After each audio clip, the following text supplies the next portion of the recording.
Hey gang, it's Jesse. Wanting to tackle some of our frequently asked questions. And by the way, if you've got a question that you'd like to ask your trusted auto mechanic or auto repair guy, then hit me up in the comments. We'll check it out, see what we can do for you. But one of the questions that we get asked is, why are my repairs so expensive?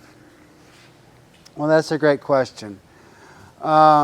So used to, mechanics had kind of a bad rap as being grease monkeys or shade tree mechanics or you know, anybody can do that type of scenario, right? And but these newer cars, you know, we got electric vehicles, we got hybrid vehicles, we still got gasoline vehicles, but we've got cars that have all kinds of different computer modules on them, different modules that are operating just the windshield washer wipers, right? Just modules that are working the air conditioner, a module for just a single component on a vehicle, and those modules all talk to each other, and so therefore we spend a lot of money on training. We spend money on training every single month so that we can have the most up-to-speed and up-to-date technicians, right?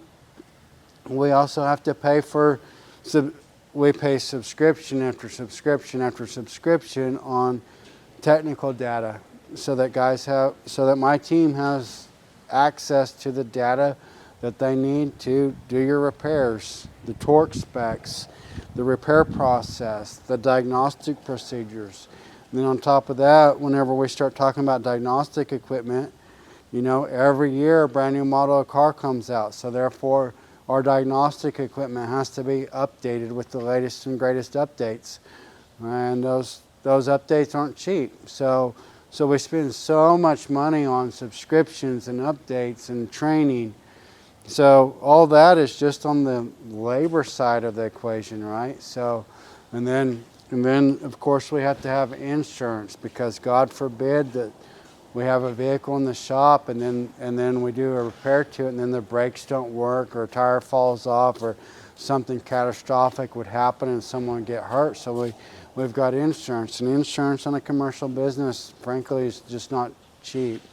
We have rent, we have taxes, we have payroll, we have all the different things. So therefore the shop charges what it has to in order to provide you the service that you deserve, so that you got guys that are trained, that are competent, that they're capable.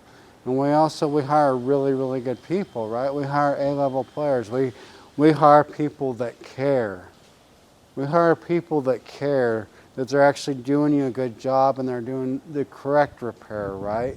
So therefore, high-level players, it takes more money to pay them kind of people, right?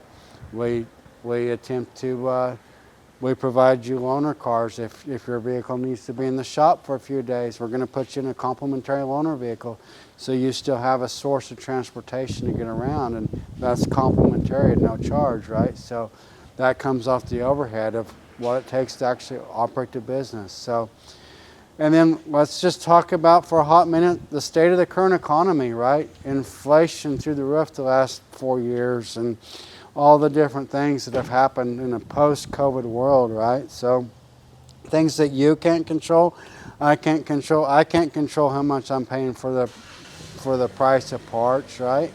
Just like I can't control and you can't control whenever we go to the grocery store and we're now paying $10 a gallon for a gallon of orange juice, or $12 a gallon, or we're paying $5 for a dozen eggs in the grocery store, right?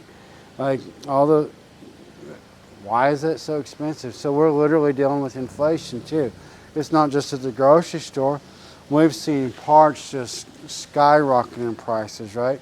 Parts that used to cost $16 are now $80, right? That's five times what that part normally costs or used to cost, right? So those costs have to be passed on and absorbed.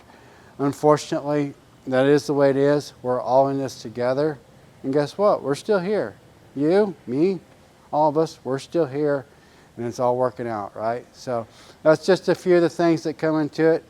There again, to recap, we're going to put talented, capable, trained people on your vehicle, right? We got taxes, we got insurance, we got overhead, we got all these different expenditures, right?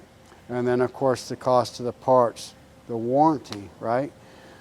Picture this: what happens whenever you have a repair and then it has to be warranty because a component failed, right? And then the shop takes care of that. That's part of the overhead of the shop, right? So I hope this was helpful. Let me know your thoughts, let me know your questions, and I'll see you in the next video.